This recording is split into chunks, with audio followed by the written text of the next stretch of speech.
Okay, so today hopefully we'll finish the maamar that we started. Sukkah's teish v'shivas yomim, kol ezach v'Yisrael teish v'sukkos, yesh v'sukkos. The pasuk says that you should sit in the sukkah for 7 days.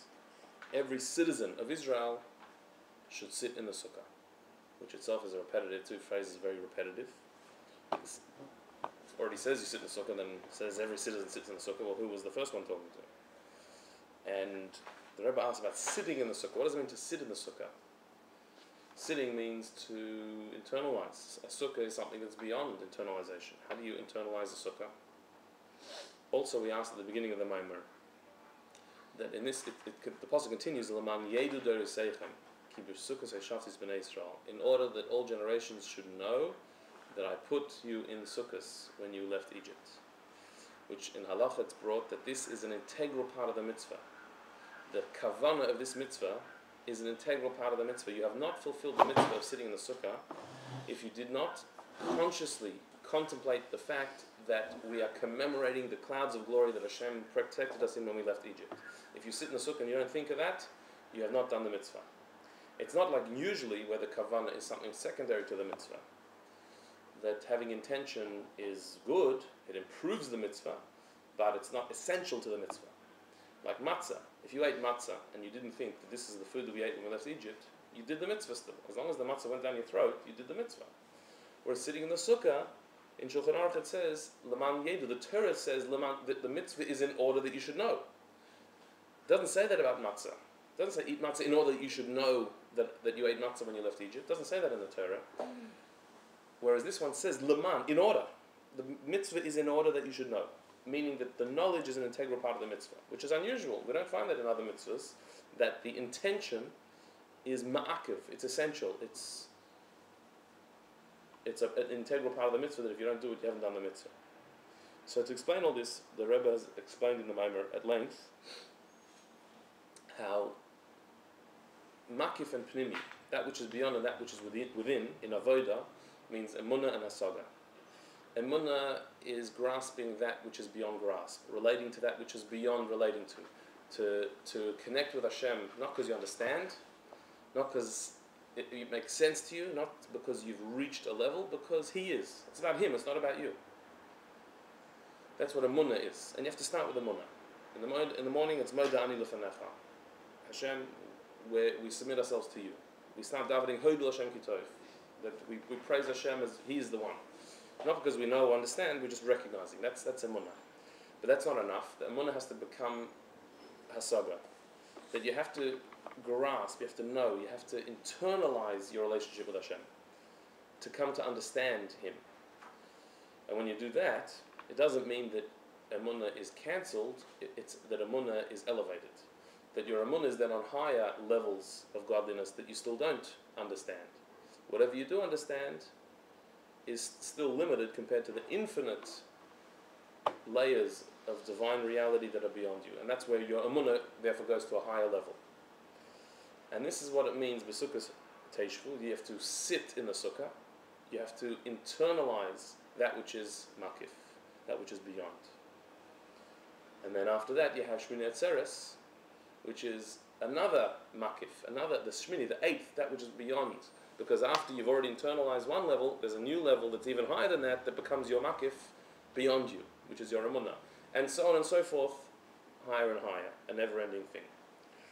And that the Rebbe explained is why one of the elements of the festival of Sukkot is a second mitzvah, which is the mitzvah of the lulav. Which in the Arizal, the writings of the Arizal, that's explained as being hamshachas hadas, drawing down das. That's what the lulav is about.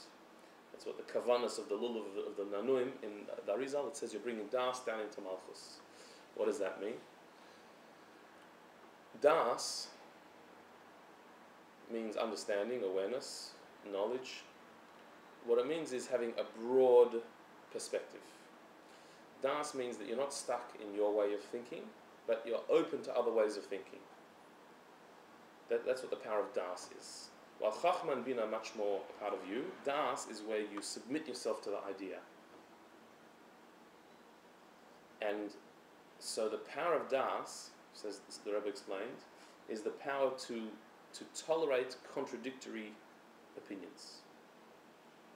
Chachma Bina has its own way of thinking. Das is the ability to hear somebody else's opinion and appreciate it, even if it's contradictory. Das has much more breadth to it. It's broader, it's more open. And that's why the lulav specifically represents Das, because the lulav represents the 4 different categories of Jews, all brought together as one. How can you bring together these very disparate groups? Only through Das. When you have your narrow thinking, then you can't see the other person's point of view. When you have Das, a broader way of thinking, then you can incorporate another person's point of view. It disagrees with yours, but you can appreciate it. It can have its place. So Das is essential for unity.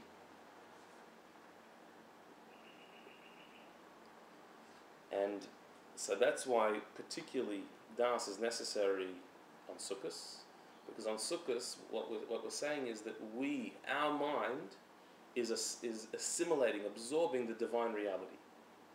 If your mind is stuck in what your mind is, then there's no way you can have knowledge of Hashem.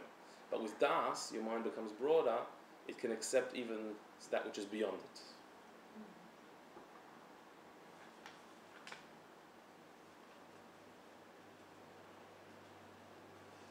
So the Daled Minim, it says that the mitzvah minim muvcha, the best way to do the mitzvah of the Daled Minim is in the Sukkah, to shake the lulav in the Sukkah. Why? Because it's all about the same thing. The Sukkah is emunah, sitting in the Sukkah is internalizing emunah. The Arba Minim is Das, which is the ability to internalize, to draw down. And so shaking the lulav in the Sukkah is an enhancement of the Sukkah experience. And it's fitting for the lulav experience. It fits for both. So the only way to internalize emunah or something is through Das? Yeah. Das is the power of internalization. And that's what it means that Das is the opening to the midas, to the emotions. Because only when you've internalized something does it then affect your emotion. So the explanation that Das is that you're able to see someone else's perspective, that's different to internalizing it. It's just a different aspect of Das. Yeah, it's another aspect of Das.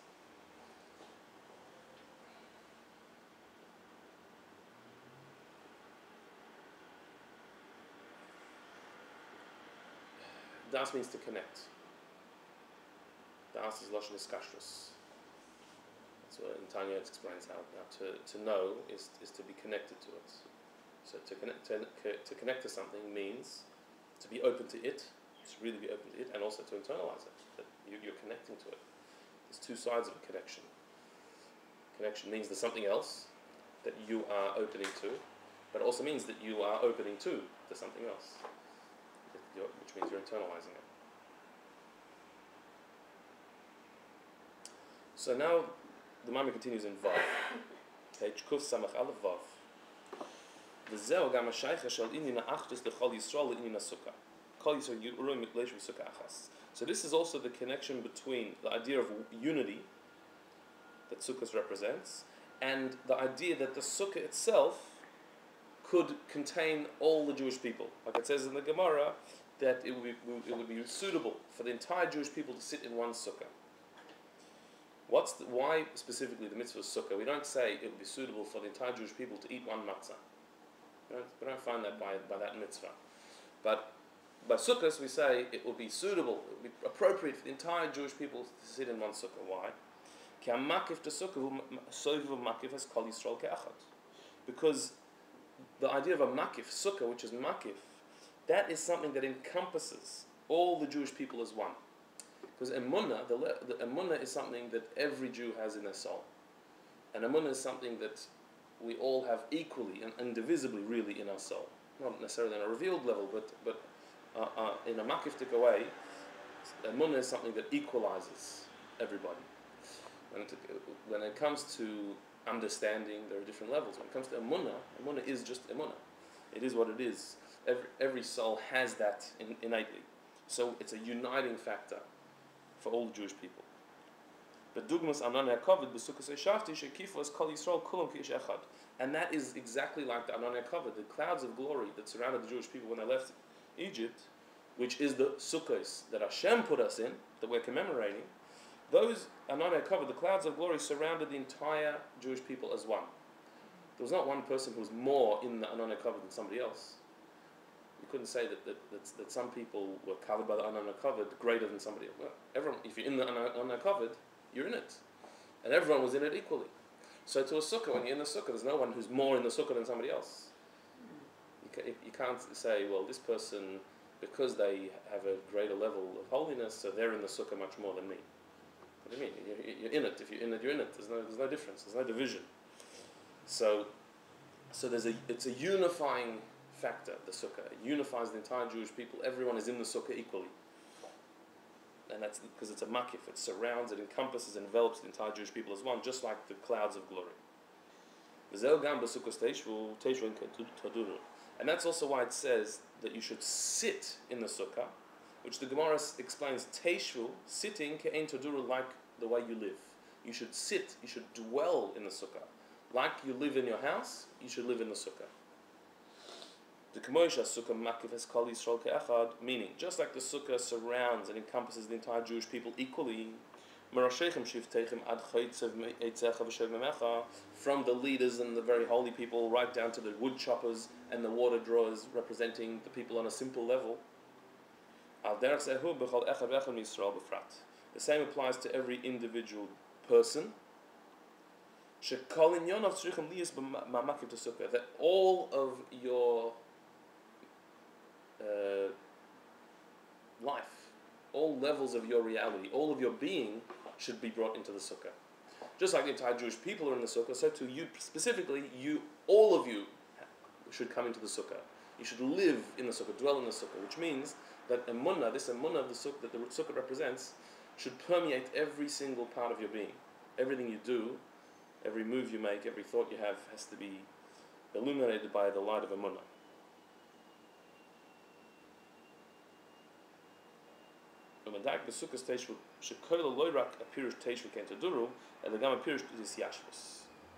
But if we have to sit in the sukkah, dwell in the sukkah, which means that all of our life has to be imbued with emunah, so that also includes the deeper interpretation of sitting in a sukkah.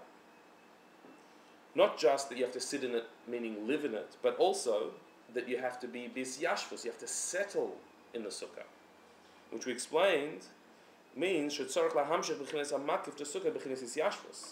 means that the sukkah level, which is emunah, has to be drawn down in a way that is settled and internalized and becomes you.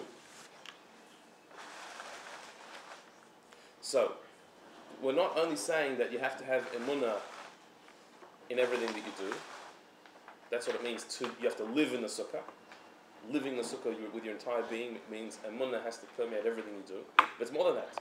It's emunah emunah that is internalized, that comes down into das, into understanding, into knowledge. That's what it means for sukkah stage. You have to internalize the sukkah experience in everything that you do. Meaning it's not enough just to have emunah, which is a makif, but you also have to have hasaga. You have to have pnimi. It has to permeate your being. And so that is what the rest of the pasuk says. Umosif l'man das, shetzarach lahamshich ze gam b'hasaga. Top of Kuf Samach base. That you have to draw this down into hasaga. That's why the Torah says you should dwell in the sukkahs, l'man yedu deresechem, in order that all generations should know. Of all the mitzvahs, this one says you have to know. Why? Because it's not enough to sit in the sukkah, which is a makif, which is a munah. You have to dwell, you have to internalize, you have to settle, you have to bring it into knowledge, into knowing, into your awareness. So, you have to bring emunah into knowledge. So that's why this mitzvah of all the mitzvahs says, sit in the sukkah l'man yedu, in order that you should know. Usually a mitzvah, there's the mitzvah, and then there's the kavanah. So there's the intention. It's a separate thing. Here, the kavanah is the integral part of the mitzvah. Why? Because the whole point of the mitzvah of sukkah is to internalize, know have a hasaga in emunah. That emunah should be internalized, and you should know Hashem, not just believe Hashem.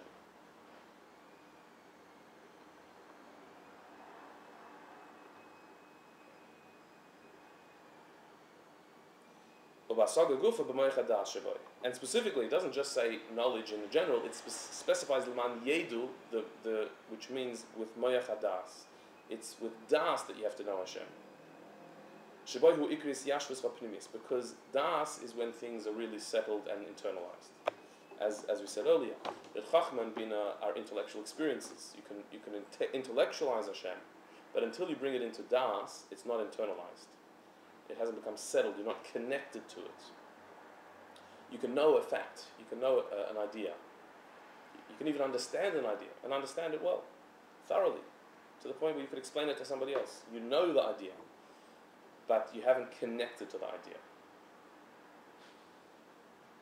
It hasn't sunk into you. It hasn't become a part of you. So it's a vart that you can say over. It's an idea that you can quote.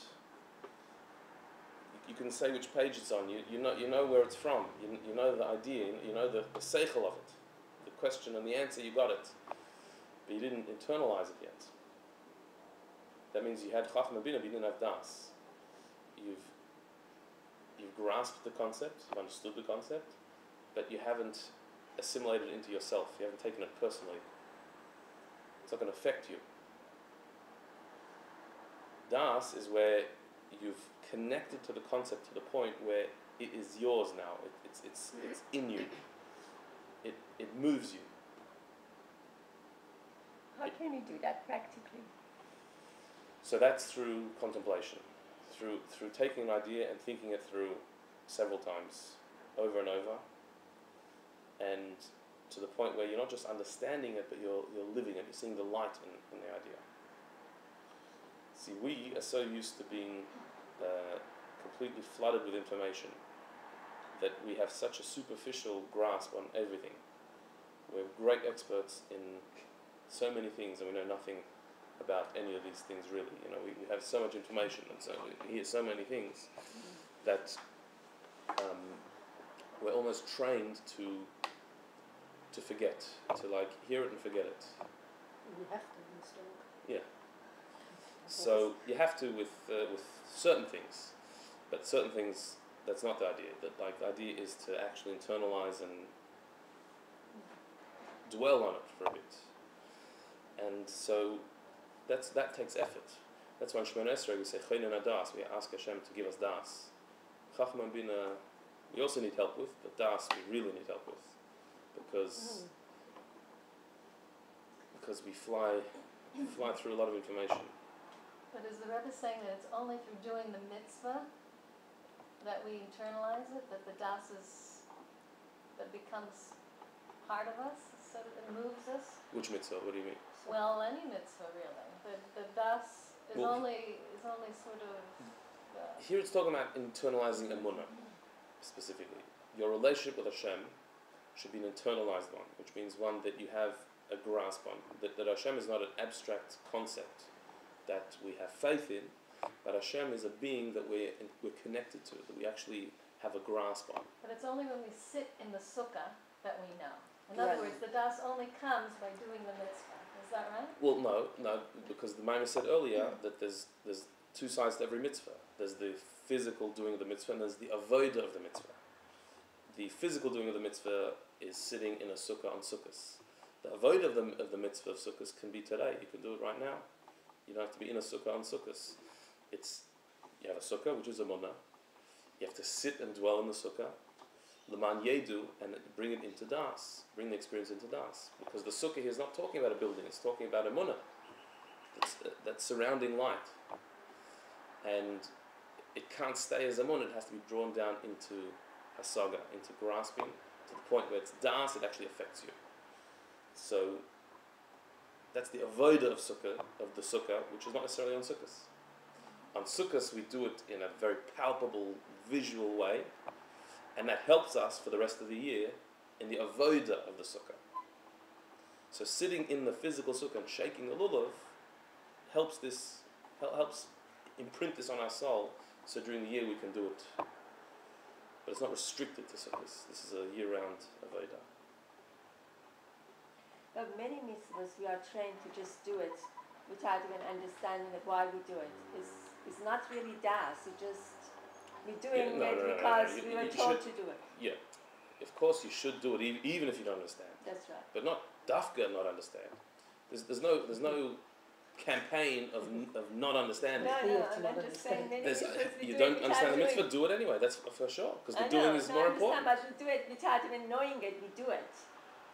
Good, it's good. But But it's not enough. It's not the end of the story. I know.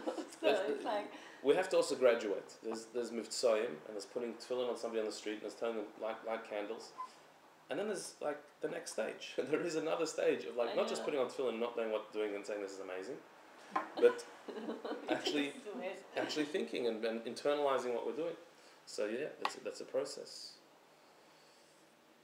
It doesn't take it would be nice off. if we would learn it in earliest stage of our life, not just later on in our life, you know. But you're not necessarily ready You for know, it. it's no, but it's nice to understand it when you're teenage, you know, when you get older. You appreciate it maybe more, but it's not the same. Maybe the same. But you're not going to understand that as a teenager. It depends how you learn it. Yeah. Well, each person at their level and their time, you know. But that's why we learn. That's what Torah is like. So if you truly have das, could you ever forget it, or it becomes one with you? I mean, we are human beings, and so we do sometimes connect to something and then become disconnected. So is that a true das? Because it becomes habit as well. It's true. It's true. It's not emes lamita. It's not absolute truth. But just because you connected to something once and then you became disconnected, that's because we're human beings, you know. But it's not guf and nefesh b'hamis. We have shikha, forgetfulness. Doesn't mean it wasn't true at the time.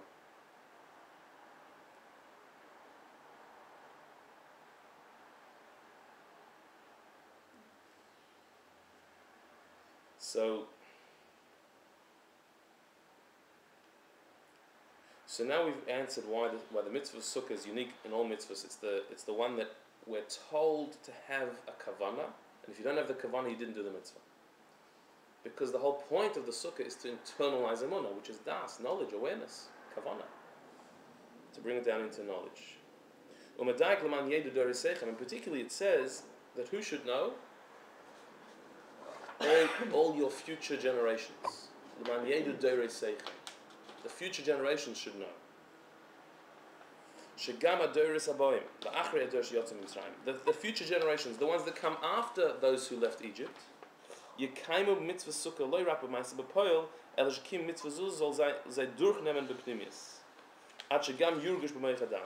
the future generations should fulfill the mitzvahs of the Sukkah, not just in action, that they're doing the mitzvah, going through the motions, but the fulfillment of the mitzvah should penetrate them inwardly, to the point where they feel it with moyach hadas, with their knowledge and awareness that they're doing it. It's one thing for the generation who left Egypt to remember leaving Egypt, and to sit in the Sukkah and remember the Ananya covered. It's l'man yedu dorei seichem, the future generations should feel it as well. Which means that the same level of das, that the Dor Deya, the generation of das they were called, they felt, the closest they felt with Hashem. After Hareis Ladas, they saw Hashem. The future generations have to have that as well. So we're not just commemorating an idea that was once upon a time, but we should feel the same level of connectedness with Hashem as the generation that went out of Mitzrayim and received the Torah. So L'man Yedu Dorei Seichem is that all generations should feel it in das. And that's why it says Yurgush b'moich hadas. You don't usually say feeling when you're talking about an intellectual experience. But with das you can say that. Yurgush b'moich hadas, that it should be felt with das. It's an intellectual feeling, that you actually feel it. And the pasuk continues. Umoisif shivas yamim. It says that B'sukkos teishu shivas yamim. You should sit for 7 days in the sukkah. Why 7 days?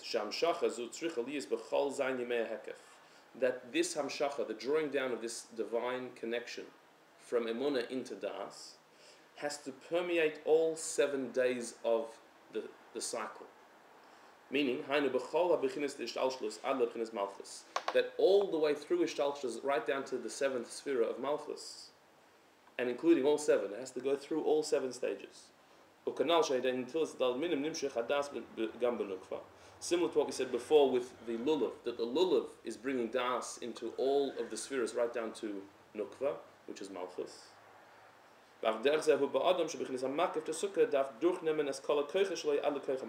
Similarly, the sukkah, the makif, the emunah of sukkah has to become so internalized that it permeates all the 7 levels of our personality right down to Malchus, which is action. So meaning even our action is permeated with emunah that is internalized through das. What's the nukva means? Malchus? Nukva is Malchus, yeah. The feminine. Nukva means the feminine, which is Malchus. Nekeva, like a nekeva. Yeah. Nukva is Aramaic for nekeva. So again, we said that the shaking of the lulav, we shake it in all 6 directions and bring it back to the chest, which represents the 7 spheres, and at the chest is Malchus. That we're drawing down this das, which is represented by the lulav and the 4 minim, that's being drawn down through the emotional faculties, right down into Malchus, which is action. Which means that there's one thing to have a munah, which means that you believe that Hashem is there. That's the beginning.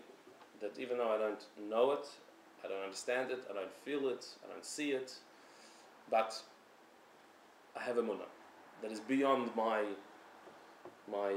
awareness. That's step number 1. That's moeda'ani. That's the beginning of avodah. But then you have to start to internalize that, which means by learning and contemplating and studying Chassidus, Hashem is not an abstract reality somewhere in the heaven, but is the reality of existence. It's something that's palpable, that you understand, you relate to with your mind. There's still levels of emunah beyond that, but what you understand is internalized. Internalized, not just you understand it in your mind that you've got a nice vart, a nice theory, a theology, but that it's something that becomes, you're connected to the idea, you're connected to Hashem, you feel connected to His reality, you have a relationship with Him as a real being. That affects your emotions, that you have a yearning and a love towards Hashem, you have an awe and a fear to go against Him, because you're emotionally connected to Him. That happened through das, which happened through intellect, which came as a result of the emunah. The emunah being internalized into the mind, through das, penetrating emotions, and that will then lead to action. If you have an intellectual grasp of Hashem, and you have a connection with das, which then leads to an emotional reaction of wanting to be close to Him and not wanting to upset Him, that will lead to action, that you'll do the mitzvahs, you'll do what He wants and avoid what He doesn't want. But in what way will you do that? In a way that's permeated with an awareness of Him. So a mitzvah is no longer an empty act, or a ritual, or a tradition, or a quaint cultural experience and an expression of solidarity with who knows what. It's the expression of a relationship that you have with Hashem. This is what makes Him happy, so I want to do it. You do it with awareness, with closeness, with connection. And doing an Aveira is also not just something that you really shouldn't do, or it's antisocial, or bad for society. It's like, this is what Hashem asked not to do. Like, this is what upsets Hashem. You're going to upset somebody who you're in a relationship with, who you care for, who you love, who you're connected with.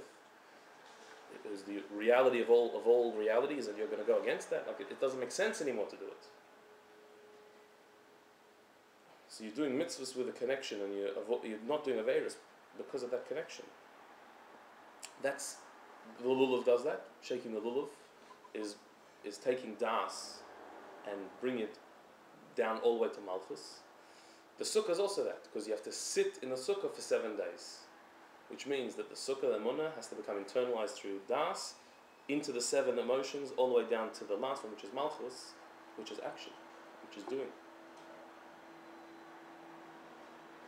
Why the mitzvah of shaking lulav or edrek in the Torah is only for one day? The first day only.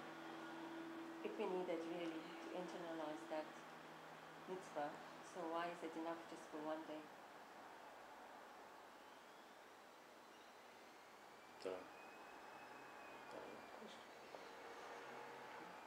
Good question. I don't know.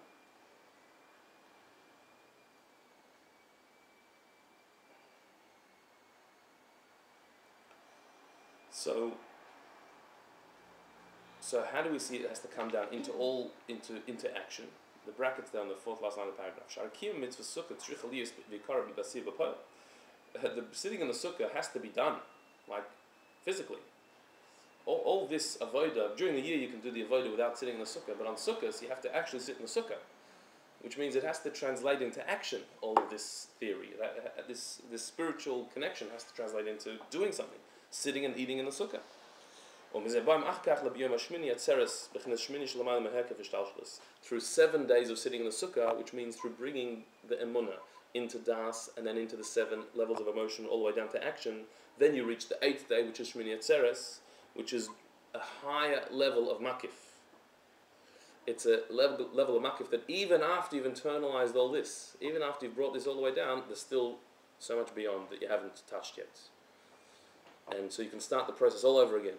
Because you've internalized, that's great. And now there's a makif that is beyond what you've internalized. But it's a higher makif than what you started with. It's the Shmini, it's the 8th, which comes after the 7. Then even this level is drawn down into das. It's explained in other maamarim that das has a direct connection to keser, which means that keser, which is the makif, the 8th level that's beyond everything, can also be drawn down into das and internalized. Because keser is in the middle line of spheres, and das is directly beneath it. In fact, the two are interchangeable. Usually when you talk about the 10 spheres, you're either counting keser or das, not both, because they're in the same line as each other, and das is considered like the external level of keser, which is explained in the Hemshech V'Kacha, the Rebbe Rash's maamar. This maamar, remember, we're learning a maamar from the Rebbe Rash's Yotzeit. So at length, in Hemshech V'Kacha of the Rebbe Rash, it explains why das and keser are interchangeable and have a direct relationship with each other. But for the point of our discussion, it means that even the keser, which is the shmini, the 8th level, the makif that comes after you've already reached the 7 levels of Pnimius, even that level can then be internalized and brought down. Which is perhaps Simchas Torah, but that's for another time. So now let's look at Zayin. So we've explained the beginning of the pasuk. The Sukkah's Teish Shuvas Yomim, that you have to sit in Sukkahs for 7 days. We also explained the next pasuk that says Laman Yedu Deresechem, in order that you should know. But in between, there's this extra dangling phrase that says Kol Ezach B'Yisrael Yesh B'Sukkos, that every citizen of Israel should sit in the Sukkah. Well, we just said that. So what are we saying? And what's a citizen of Israel? Ezrach B'Yisrael. So a bunch of pasuk Kol Ezrach B'Yisrael Yesh B'Sukkos. The pasuk continues. Kol Ezrach B'Yisrael Yesh B'Sukkos. Every citizen in Israel should sit in the sukkah. What is that phrase adding?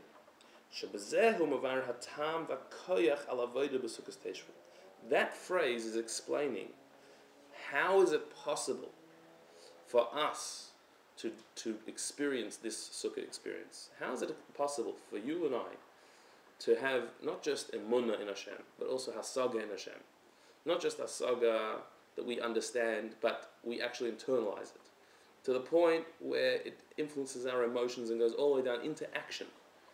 That which is beyond us should become internalized to that level. How do we have that power? Like, who am I to understand Hashem? how can I realistically expect to have an understanding of Hashem as He is beyond? To internalize that, and it should affect me, that should direct my life all the way down to action. Who am I to do that? So the explanation is in this phrase, Kol Ezrach B'Yisrael Yesh B'Sukkos. V'inyan hu dad is this. Ezrach, Lashon Asid. Koyal b'chinas etzem haneshama shetizrach v'tar lasid lavoi. The word Ezrach could be read not as a noun, citizen, but as a verb. Ezrach is a future tense, first person of the verb zarach, which means to shine. Ezrach means I will shine.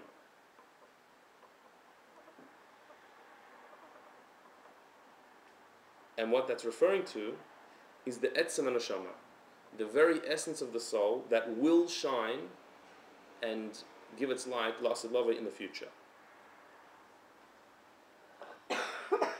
Meaning there's a level of the soul, the etzem haneshama, the essence of the soul, which is one with Hashem. And now that level of the soul is hidden and concealed and buried underneath many layers, and within the body and the physical world. But lasid lavoi, in the future, when Mashiach comes, that level of the soul will reveal itself, will be totally revealed. Therefore, that level of the soul is referred to as Ezrach. I will shine. At the moment, it's there, it impacts us, we can connect to it, we can tap into it, but it's not revealed, it's not shining, it's not our primary identity, it's not the most obvious part of our being, is our etzem haneshama. It's hidden. Lasid lavoi, when Mashiach comes, that will be at first glance, your first impression will be the etzem haneshama. So therefore it's called in future tense, Ezrach. I will shine.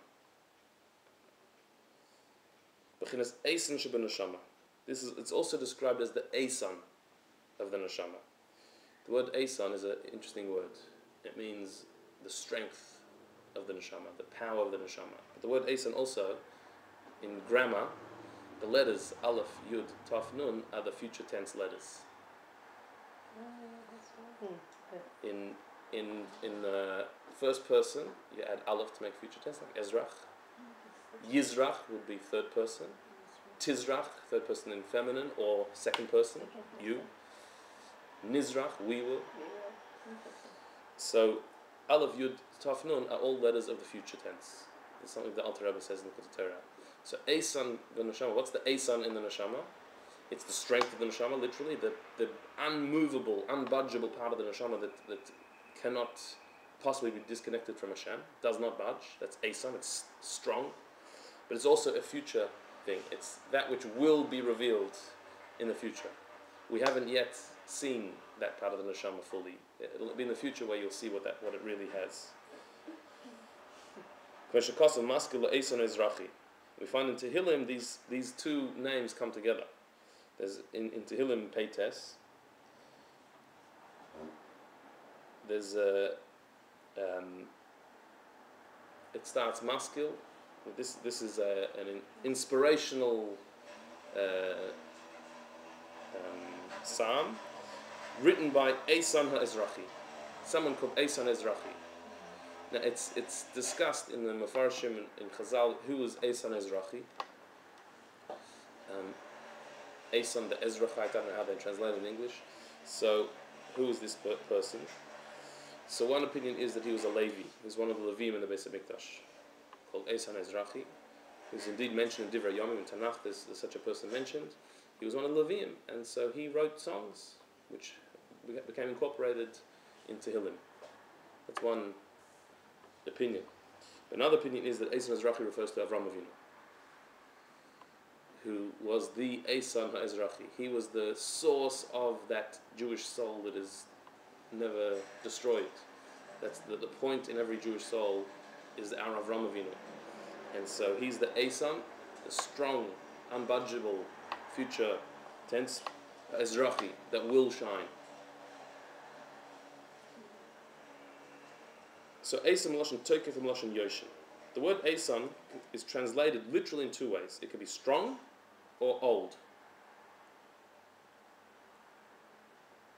That's what the word Eisan means. Like the one that is strong, the one that is ancient, old. What toikif the neshama? Haba mechinas shem ab she'enu mechudesh yoshin. And really both mean the same thing, because it's referring to the unbreakable strength of the neshama, which comes from the divine name Ayin Beis, which is not new but old. Diliyos sheshem ab hulamaylim etoyu shaboy hayashvira lochen nimshach bezeh hatoikev b'kol echa v'echa Yisrael b'avodah anah. Because the name Ayin Beis refers to the level of the divine that is higher than Tohu, higher than the Shviras HaKelim, that was never affected by anything, not touched by anything, to completely beyond and higher than Ishtalshalus. And from there, our soul has inherited a untouchable level that we utilize in our Avodah. So, what does that mean? It's explained elsewhere in other maamarim that in the names of Hashem, there are several different combinations of how you can work out the gematria of Hashem's name, Yud Ke Vav Ke. When you spell out the words Yud Vav Dalet, and Hey and Vav and Hey, when you spell out the words, there are actually 4 different ways you could spell out those words. Because Hey could be spelled Hey Yud, or Hey Hey. Vav could be spelled Vav Aleph Vav, or Vav Yud Vav. There are different ways of spelling it out. And in the various different combinations, it comes out that there are 4 different ways you can do it, which added up come up to 4 different gematrias. Ab, Sag, Ma, Ban. 72, 63, 45, and 52. And they represent 4 levels in godliness, in that order, Ab, Sag, Ma, Ban. Ab is the first one because it's talking about the level of godliness that was completely unaffected by anything, that was not involved in the whole ishtalshalus, the whole system of Shviras HaKelim, the breakage of the vessels and the falling of the sparks. There's a level that stayed the same, has not been touched by it, and cannot be touched by anything. That's the name represented by the name Ab, Ayin Beis. Then there's Sag, where there was the breakage of the vessels. There's Ma, which tries to fix the breakage of the vessels. There's Ban, which is what fell as a result of the breakage of the vessels. But there's Ab that was unchanged by this whole system. So there's the godly light that was invested in creation and the whole creative process that needs to be elevated. But then there's the godly light that wasn't touched by the whole thing. Didn't get involved in the first place. Is totally beyond it. That's called Ayin Beis Ab. So an emanation of that is found in our soul as well. That our soul, which is divine, also has these levels, including the level of Ab, the level that is untouched by anything, that can't be budged or moved or influenced. It is what it always was. There's nothing new there because nothing touches it, so it's called old, Eisan. Part of the neshama that's old, that as it always was, so it is. It hasn't changed. It's unaffected. And it's called strong because it can't be budged, can't be moved. So just like in Hashem, there was a level of godly light that simply was not impacted by this whole thing, the whole story of creation. So to an Anashama, there's a level of Anashama that does not budge, is not affected by anything, is not limited, is not drawn down, is totally one with Hashem. And that's called Eisan, old and strong. Now, the Rebbe says, now even though really that level is only going to be revealed in the future when Mashiach comes, that level that's so high and so beyond, it's a futuristic level, which is why it's called Eisan, the future. But nevertheless,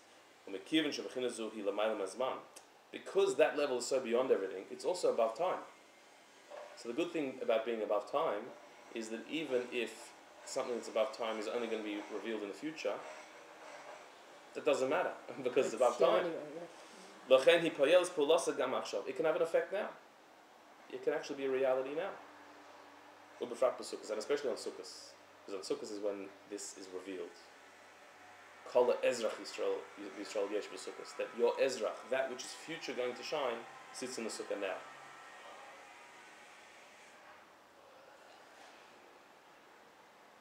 Is that the Yechida part of Neshama, or is that the whole Neshama?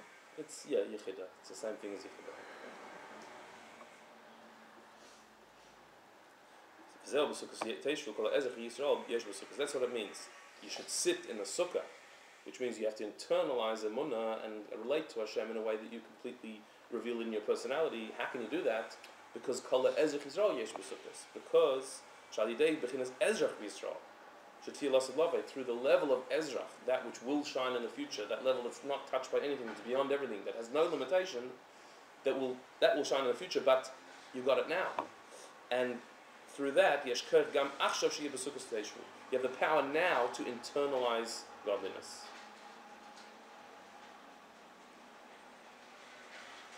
So the second phrase in the pasuk is explaining the first phrase, that you're expected to internalize godliness. How do you do that? How do we do that? Because you've got this level called ezrach that is so beyond any limitation, it can connect to the highest levels and bring them down. And even though that's ezrach, it's a future thing, but it's above time. So you can tap into it now. And then the Torah says, you know what? You can also take for yourself the beautiful fruit and the branch, the palm branch, and the branch that is surrounded by leaves, and the willow tree. What does that mean? Well, you can take it for yourself. You can take these things for yourself. Meaning, there's a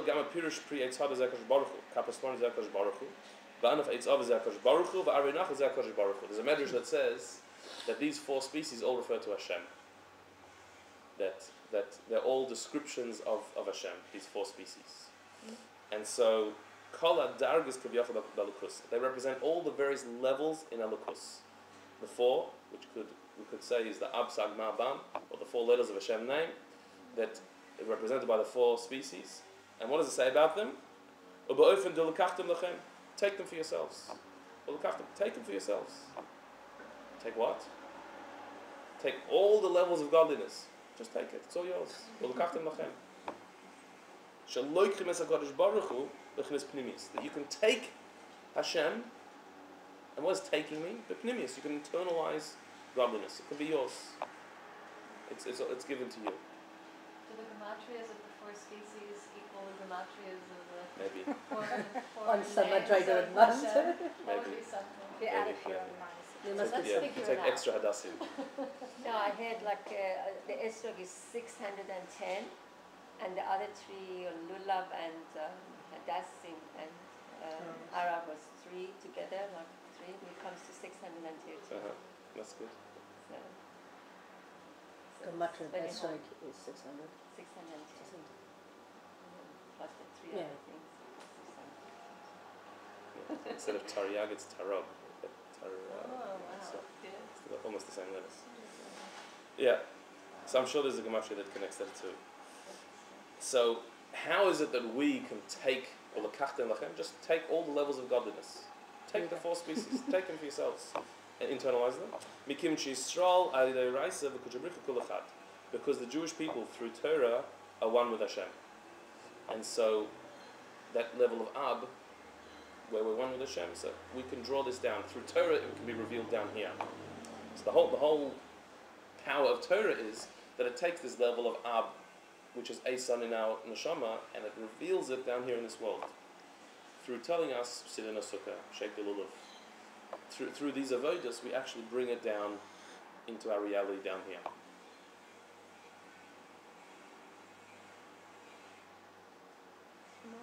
It's beautiful.